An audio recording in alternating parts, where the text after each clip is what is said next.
Good morning. I'm Greg Moline, the owner of Hybrix Manufacturing, and my presentation is a little bit different. It's from experiences and going back on kind of history of what I've been through the last while and kind of where we are on the soil function and how things are working. Oh, before I start, or the last year's. This is a nasty plug. For last year's, when we had it in Nisku, we had this conference in Nisku. Everything is up on YouTube under Hybrix Manufacturing, and we have the producers and Glenn and everybody from last year. We are, everything is on there. So if you want to see anything from last year, Cindy, are you putting this up on YouTube? What are you doing with this? No, our plan is to make sure that anybody that's here that wants a copy will get one. I'm a little hesitant putting it up on the internet just yet, so maybe just go to the people that are here. Okay. Okay, so this is, like I've been in this industry or been working on this since 2001, since I got into this. And this year I went to Acres and hadn't been there for a long period of time. And the first speaker on the first day was Erin Silva. And she works with organic, conventional farmers. She has a lab. She works at the University of Wisconsin out of Madison. And she did the opening presentation at Acres, and she was talking about soil degradation. And she did an hour-long presentation, and she was talking about erosion, wind erosion, water erosion, and how many tons of soil we're losing per acre.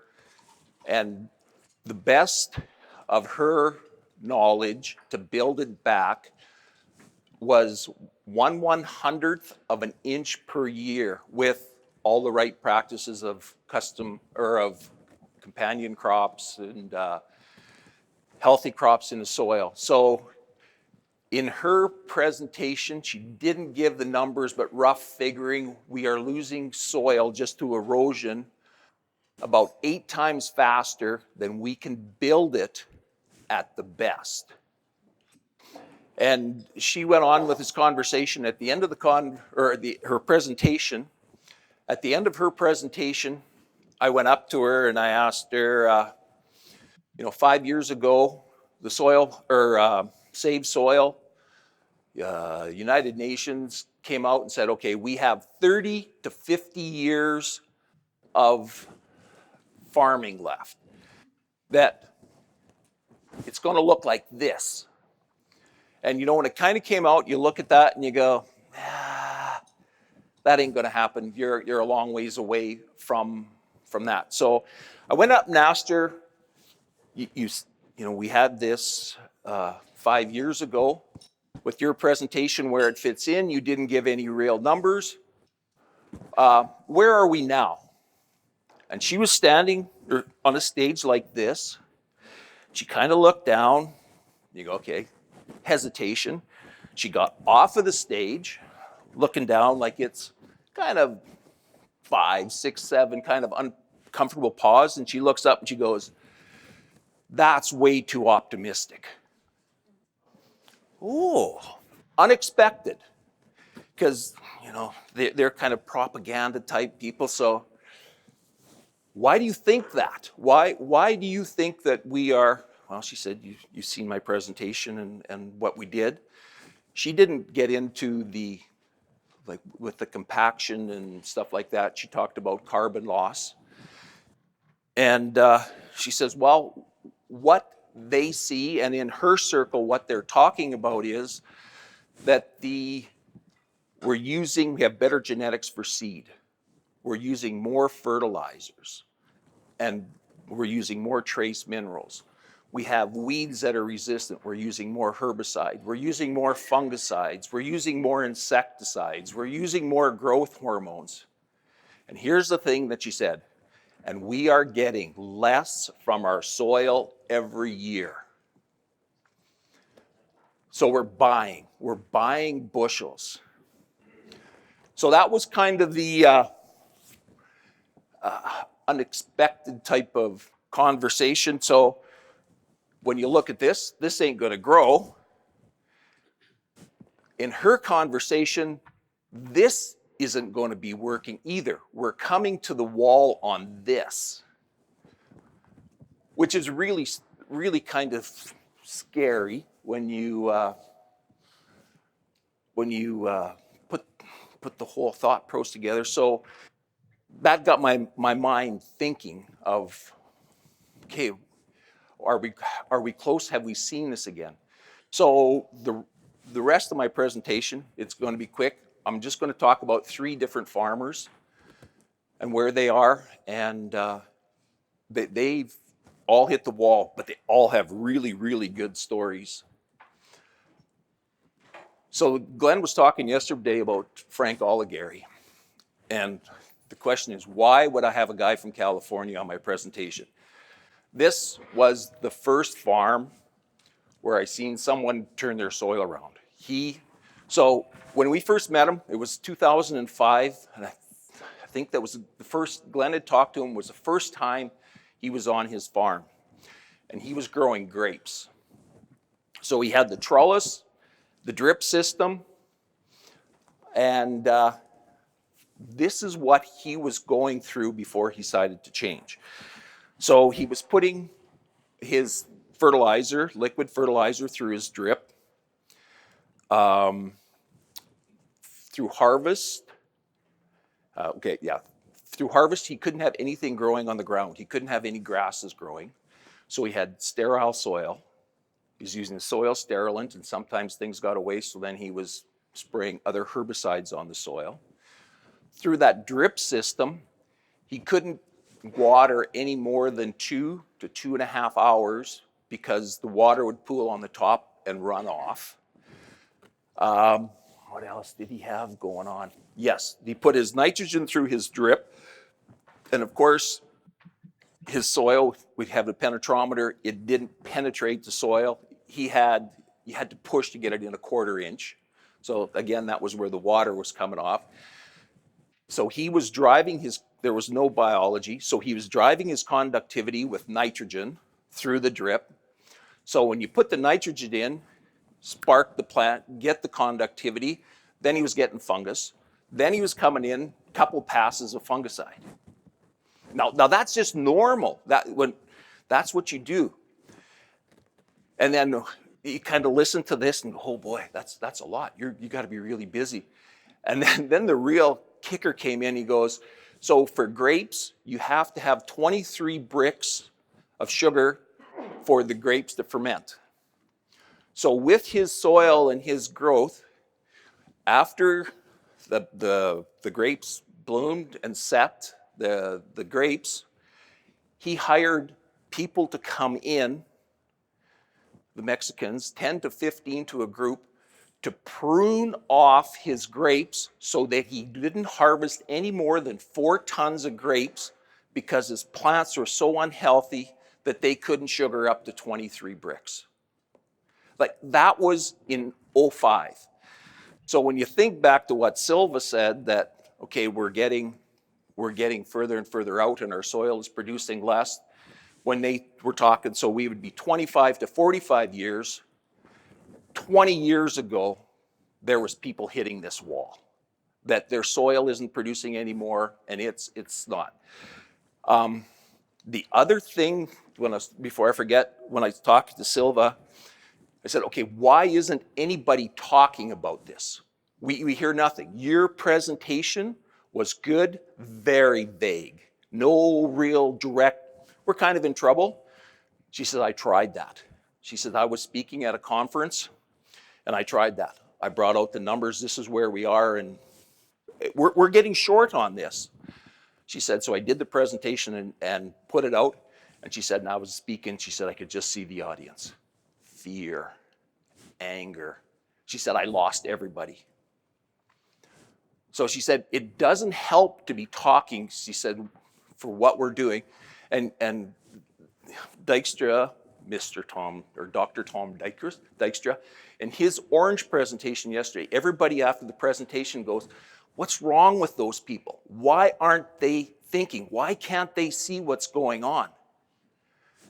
And you can take his presentation and kind of put it into the broader acres of where we're going and what Silva is talking about, that we're getting to the end, that we don't have a whole lot of time. This group here, you've recognized that and you're making efforts to move ahead. But the broader farming population doesn't see this wall coming, doesn't understand this. It's spend more, buy more, and the return is less. Now that our commodity prices have dropped down on the majority of our commodities, it's really, really hard to pencil in anything because we're buying more bushels and our soil is producing less. So that, and when Frank talked about this, so he harvested 4 tons of grapes and he had a contract to sell them for $800 a ton. So he was generating $3,200 of revenue per acre on his grapes. And he brought Glenn, he met him the year before at Acres, and it was a funny conversation. They both bantered back and forth, and Glenn told him, he says, you know, I'm gonna fix this soil for you, and then you're not gonna buy anything from me. And of course he said, no, it doesn't work like that. I'll be spending more. Everybody, if I spend $1 with you, within a couple years, I'm spending $2. So, and the other thing was that Glenn and they were talking about, well, you're going to buy less from me and you're going to have the opportunity, if you want, to be an organic farmer. Well, Frank goes, not a chance. I will never, ever, ever be an organic farmer. I don't like the paperwork. I don't like this. I don't like the industry. I will never, ever be organic. Fast forward 7 years, Frank's applying to be organic. He changed, so in that whole process, of course, what he did was he got his soil back functioning.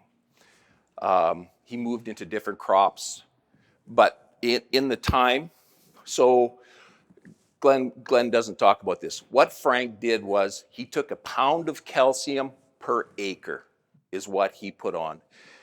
And he started that with his grapes, putting that down through the drip. In new soil, 10 pounds?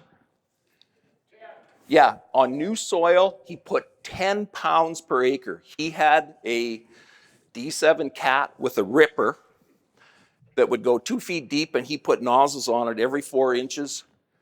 So when he broke this new soil and he moved into almonds, walnuts, and olives, that changed his soil from no penetration to 2 feet, and that's what changed. So in the progress on his grapes, so this is what happened on his grapes. 3 years later, went back. He was putting down over 1 pound a year is what he got going. So he could irrigate all day if he wanted to. Nothing ran off. He didn't have the guys coming in after the fruit set to cut them off. He was harvesting everything. He sugared up early in the year so he could harvest earlier. He could move them. And depending on the variety, he was harvesting between 10 to 16 tons of grapes. And what happened from the beginning to 3 years later, the price of grapes went from $800 a ton down to $400 a ton. His timing was impeccable, but everybody else in the industry was struggling with this $400 and still doing all the things that he was doing, bleeding money. People started ripping out grapes and everybody went to almonds, whatever other crop, because you're losing so much. Frank was doing okay on his grapes still because he was harvesting 10 to 14 ton and his soil was functioning and getting better. And at that time, he was using less of Glenn's products. 3 years later after that, it's pretty much minimal. So it's a biological system, and that was the other thing at Acres this year. The it was a good conference. Acres, last time I was there was probably 4 or 5 years ago, and it was kind of suspenders and barefoot was kind of the theme. It has moved now to they got new owners. It's broader acres. It's anybody that I talked to that was doing there's bigger acres. Everybody's talking about a biological program, soil structures. So they're moving the right way. So if another depends on where it is next year, but acres I found this year for the 2 days was good. Probably not as good as this conference, but it's okay. So the next two guys, Mr. Luce, he's here today. He's right there. It'll be the two Brians. It's Brian Luce and Brian Zwack are the guys that other guys that I want to talk to. And the reason that I talk about them, I have been on their soil from the very beginning till when they realized that we got issues. So it was in 2007 that Brian called me. I was someplace traveling, called Cindy. She drove out. And he was just like Frank. He was at the same place. But here's the really interesting part about Brian. Brian was a holistic manager training. He'd spent time with Alan Savory. Yes. Alan Savory has been known since about 1980s, and he's kind of came on the scene that he was a regenerative guy, and he has done some phenomenal projects of regenerating unproductive soil all around the world. He's the guy. So Brian was working with him under the holistic management, and they were giving him guidance to fix his soil. What'd you start? In the mid 90s? 92, 93. Yeah, so he started 92, 93. So this is 12 years in that Brian calls us and said, I got some issues. And again, the same thing. Cindy went out first. I went out about a month and a half later and walked fields. Penetrometer, zero penetration. Bricks, 3 to 7, depending on where you were. Conductivity, 20 to 30. And Brian at the time was your grass finish, or you were grazing other people's animals at the time. Yeah, we switched to grass finishing. Yeah, so he was trying to finish animals on grass that was 3 to 7 bricks. That ain't going to work. So, he also started, but because he had been exposed, like, can you imagine? I know I went through this with the soil food web, that working with Elaine and the guru, and we failed miserably. So, like, hats off to Brian that he's working with Alan Saber. He's working with the top guy that everybody looks up to. He's following their recommendations on his soil, but failing. And it comes back again to the measuring that Savory and their group didn't measure. Glenn talks excessively about you have to have a penetrometer, you have to have a refractometer, and you have to have an EC meter. If you're going to change your soil, you have to have the tools to make sure that you're moving in the right direction. A shovel is also a very important part of this. So so that was the big thing with them, because they never gave you no goalposts that you could measure as you go along. And you just end up failing. And the next year is going to be better, doesn't cut it anymore. So Brian sent me this year. So Brian started off very slow, and I understand that 100%. You've been working with Alan Savory, now you're working with, who's working with Cindy and I. So I have an accounting designation and an iron working ticket. Cindy's a psych nurse. Brian might be the one that's a little shaky. So he started slow to work to see. He got the tools, and he watched as his soil started changing. So now we gave him goalposts. You have to see that your soil is starting to open up, that your aerobic zone is getting deeper, that your bricks are becoming higher, your conductivity, your biology in the soil is starting to be carried by your body. The other thing I didn't tell you, that Brian's an organic farmer. So he didn't get to spend all the money on your salt-based fertilizers. That's why he hit the wall so much earlier. So this was a picture he sent me in July. Brian has been 2 years of drought. Extreme drought 2 years ago, just a regular nasty drought this last year. So what difference has it made for him? He culled cows each of the last 2 years. He didn't sell cows. His soil was good enough. He got 3 cuts of forage this year on his forage. He didn't harvest anything because of the drought, but he did silage it in bales.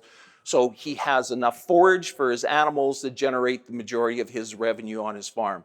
The year before was worse, and he also got enough that he didn't have to buy. It's really expensive buying organic feed.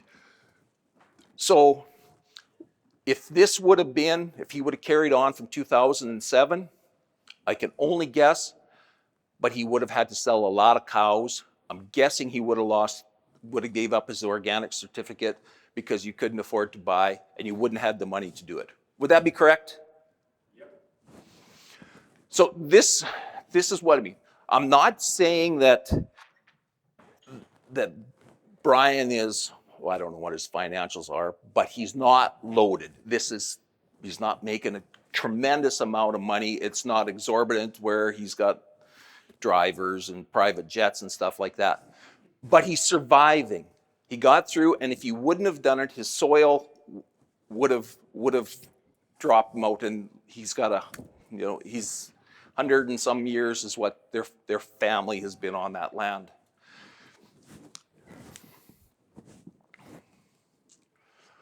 Brian Zwack is the next one. His story, he farms out by Strom, and same as most guys getting started, he was working off farm, making good money, got a wife, got kids, want to be home. So to quit the job, to be at home with his family, which is where you should be. So Brian, the first 2 years he was home, he had an idea of what he's doing. He was conventional, using some fertilizer, but it wasn't doing well enough. The economics weren't good enough, so then he got a hold of the local agronomist, and the local agronomist came out and recommended the inputs, significantly more than what he was using before. At the end of the year after the harvest, he sold all his grains. He still had a bill for inputs, let alone living. So what he did, and I always say this, and Brian says, I don't know why you say this. I don't recommend what he did. He quit. He quit the synthetics. He quit the herbicide, whatever else. I'm getting rid of that bill. I'm going to figure this out. That's really, really drastic. But he survived. He did very, very well. Right? That a boy. So when we the first year he just started with Eco Tea for seed treat, and he was going to figure it out. And so I wanted to come out, and I took Jana with me, and we went for a field walk.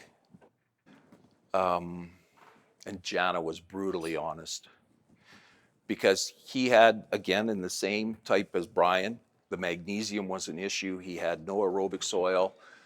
his bricks were low, his conductivity was non-existent, and Brian hadn't been to any of these conferences, had been online, but never really exposed to really what it takes.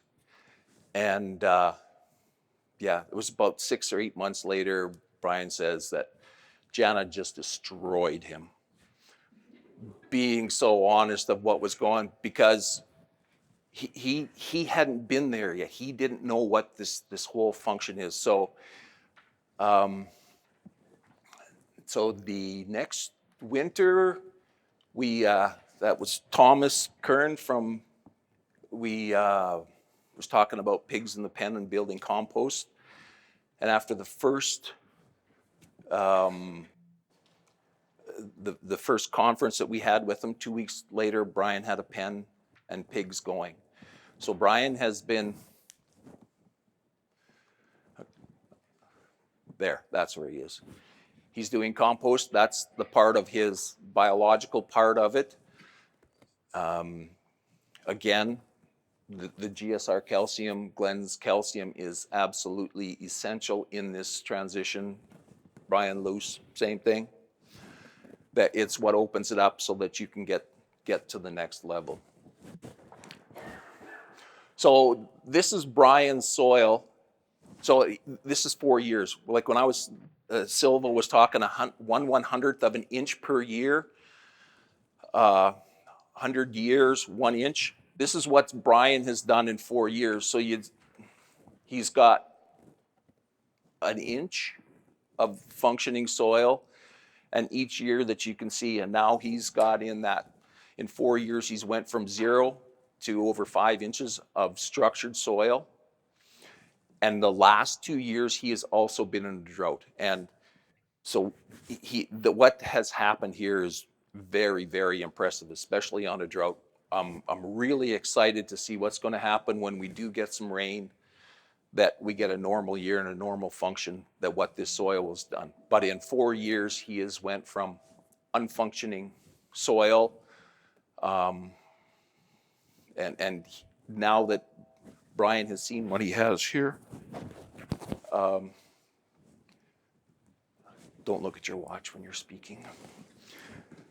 So Brian can see now on his neighbor's farm what their soil is like, what his was before. So it went back to Silva with her, with the conversation of her to kind of waking it up, and the soil, and we in here see what's happening with their soil. Otherwise, you wouldn't be here. But this is a very, very, very small portion of the farmers that are around. And this buying bushels and the economics, there has to be a change. I can't see any way around it. And I've talked to Glenn about this, and he goes, yeah, it's because of his YouTube and the people that are calling, it's more people are calling that they're getting phenomenal yields, but they're spending way, way more money to get them, and their farm isn't economical. There, right on time. So that's, it's not to be negative, it's to be aware of where we are and what's happening. And anybody have any questions, any thoughts, anything to? Does that work? Okay. I was worried about what picture you might use of me. I thought you might find a cartoon of Yosemite Sam or something.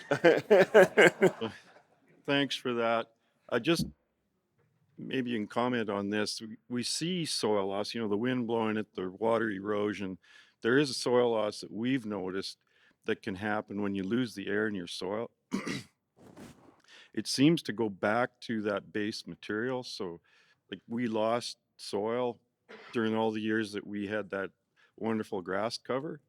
It was happening from below where we were losing soil. And I think that's a component that we don't think of and don't see. I wonder if you could comment on that, even in the no-till operations.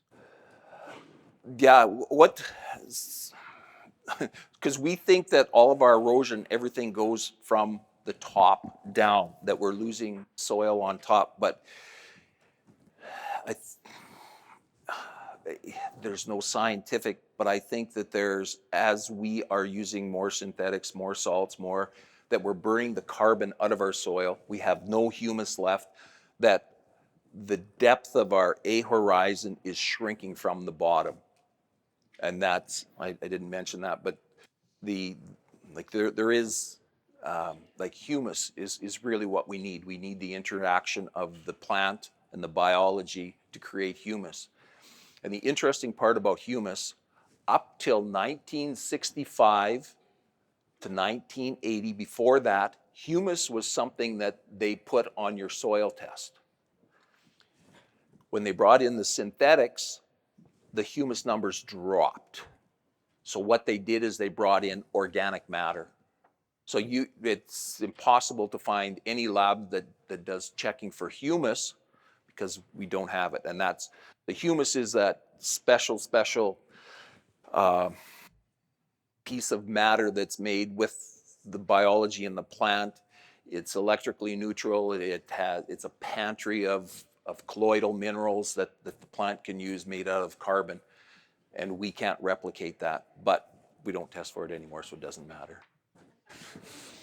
Anything else? Perfect. Thank you.